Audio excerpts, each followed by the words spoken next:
If I'm being honest, I feel like the thing I'm looking forward to most regarding this Netflix original film is how film Twitter is going to take it. I think a lot of people are going to hate it, but I, for one, loved it. And so I can't wait to discuss Charlie Kaufman's new film. I'm thinking of ending things with you all now.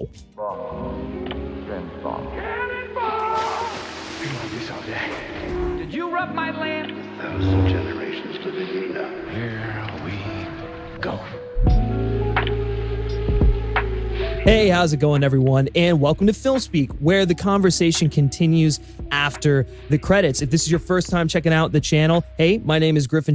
I'm an LA-based entertainment journalist and film critic. And if you want to be a part of that conversation, you're definitely in the right place. Consider subscribing to the channel for more insight, analysis, and interviews behind your favorite movies. On this review, I'm joined by two fantastic guests. First of all, we've got Mike from Real School, or I guess he's the managing editor of filmspeak.net. Mike, how's it going?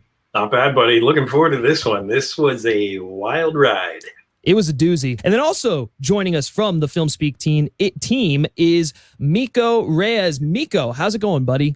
It is going just swell. Yeah, for sure. And we're going to have a great time talking about this film because there is just so much to dive into. But for those of you who aren't familiar with what this film is about, it's written and directed by Charlie Kaufman, and it is based off of the book of the same name, I'm Thinking of Ending Things, and it stars Jessie Buckley, Jesse Plemons, David Thewlis, and Toni Collette. And the basic synopsis is full of misgivings. A young woman travels with her new boyfriend to his parents' secluded farm. Miko, you've been writing a lot of Charlie Kaufman retrospectives over on the FilmSpeak channel. And so I kind of want to hear from you first, being, I guess, the resident, fan of Charlie Kaufman here on the panel. Right, the connoisseur. Not saying that we all don't enjoy his work, but, So I am curious what your thoughts are on the film first. Yeah, so I've been watching his movies from the beginning, from Being John Malkovich until Anomalisa, and now this, I'm Thinking of Ending Things, and it feels like his most difficult film. It feels like his most personal film. It feels both closed off. It feels like a wash of Kaufman coming over you all at once, and an absolute just roller coaster of a ride with these characters. It's like what we know of Charlie Kaufman. This is like how everyone's saying it's like Tenet is basically going to be Christopher Nolan's most Christopher Nolan film. I feel like I'm Thinking of Ending Things can only be described as Charlie Kaufman's most, Charlie Kaufman film. But Mike, going over to you, what are your, I guess, kind of like first thoughts on the film? I think a similar reaction to about half the audience, and kind of what Griffin had said at the beginning. Really curious to see not just what film Twitter seems to think about this movie, but just the public, because this is going to be a very polarizing film, I think, for a lot of different reasons. When the movie was finished, it was an audible reaction. I had a statement that was very clear how I thought about the movie, and I think a lot of people are going to think the same way about it, but I also think there are going to be a lot of people who love the film and a lot of people who may even hate this movie. So it's going to be one of those films that I think is going to be talked about for quite some time. And the way that they're sort of marketing it on Netflix to people, they're definitely sort of playing into the, a little bit of the Eternal Sunshine vibes. But I think at least what I got out of it is like some serious horror vibes. And so I think people going into this film expecting some like twisted horror movie are going to be incredibly disappointed, because that's really not what this film is at all. This film is 2 hours of people having conversations in a car, and I'm not exaggerating when I say that. It legitimately is two people having conversations in a car, and those conversations linking back to events and motifs that are sort of explored throughout the course of this film. This film especially just digs deep into the metaphorical and the tiny details, to the point where, I was fortunate enough on first viewing to really pick up on a lot of minute details that I don't think, is going to be common for people on the first viewing. I think a lot of people are going to be just scratching their heads going, what the hell is going on with this story? I'm telling you, if you pay close attention to the details and to certain things that are mentioned or, clothing that is worn, it'll all sort of come together once you've really thought about it at the end of this film. And I think that was one of my favorite parts about this movie is the fact that after, I finished it, I had a second to sort of just like take in what I just saw. And then I had a conversation with my girlfriend about it. And that's where it all really started to piece together. And I was really able to grasp what it is I just watched. For me, if a movie can do that, and the more I think about it, the more I enjoy it, I feel like immediately it's probably going to be, a favorite of the year of mine. I don't know how both of you feel, but I guess, Miko, starting with you. First of all, I enjoyed the film a lot. I've been watching so much Kaufman that I don't think it's possible for me not to have enjoyed the film. Acting's great, and the direction as well. It is not a first watch movie. It's a second or third watch movie, which depending on how you view films or how people's watching habits, people might kind of retract from that. But yeah, it's a very difficult piece of work because it's essentially, you're like Griffin was saying, it's a conversation in a car for 2 hours with some breaks in between.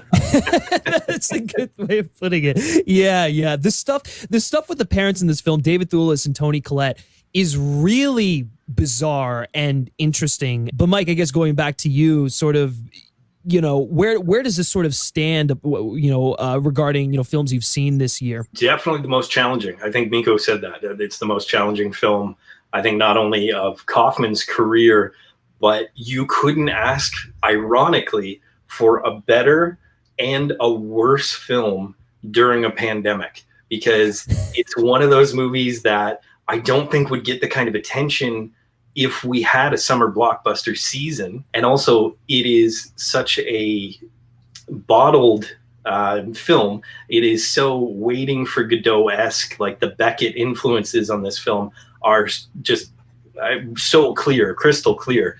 And a lot of people not only won't understand it necessarily, but will feel what he's going for. And I think that, to me, really encapsulates what this film is about, is that it is challenging, but more importantly, it's so challenging during this pandemic. And now we have this claustrophobic existential film where, as you guys have mentioned, 2 hours of the 2.5 hour runtime is two characters. So again, Beckett-esque, talking about their existence. Who are they? Why are things like they are? And to me, you could feel the weight. And I said, when I've been writing my own review, that I called it a dreadful film, and not because it's awful, but because it's full of dread, because it's just such a heavy movie. So yeah, this one's going to be, it's almost like you're going to need therapy as soon as you're finished seeing it. Call mom as soon as you're done, tell her that you love her. And, that's going to be, I think, what a lot of people are going to get out of this. Yeah, it's interesting that you mentioned that it is dreadful, because I think it's, I think I texted both of you as soon as I finished watching the film, and I was like, the real title of this should be "I'm Thinking of Gaslighting Things," which I mean, honest to God, like that's it. It's an entire movie about gaslighting and these sad boys who are moping around. And I think when you get to the ending, some people are going to be like, "What the fuck was that all about?" The musical numbers, but like if you just kind of like, if you stick with it and you really think about it a little bit more, I think it starts to come together a bit. And I enjoy the fact that they're tackling pretty timely themes. I feel like it's the most he's sort of explored these themes that he's kind of become known for. The existentialism and these gaslighting people and whatnot. And even, in Eternal Sunshine, breaking down the pixie dream girl, the manic pixie dream girl. I feel like in this one, he shows you both sides of how these people sort of like view women and whatnot. And I think it's definitely very interesting to say the least. But kind of speaking of the two main characters here, Jessie Buckley and Jesse Plemons are absolutely phenomenal, especially when you consider the fact that they're basically just talking the whole time, and they're like constantly cutting off each other's sentences. They're constantly like going into these very long monologues. Plemons and Buckley do an incredible job of selling the the dialogue, and then also getting to the heart of it. I felt like these actors truly understood the words that were coming out of their mouths, which is not something you can, say for every performance out there. But Mike, I guess going to you first, what were your overall impressions of Jessie Buckley and Jesse Plemons? Well, I will admit that I hadn't heard of Jessie Buckley before this, but I quickly looked her up as soon as this movie started, because she is phenomenal, and she is that, in a sense, a pixie dream girl, and she sells this film. And what I loved about this was she reflects kind of a character motif that Kaufman uses quite often, which is that shy, struggling artist, unsure of themselves, unsure of their future. She was brilliant, and I love that he gave her the lead, in a sense, and gave her, the lead perspective, because it really changes kind of the dynamic of the story, even from the original book.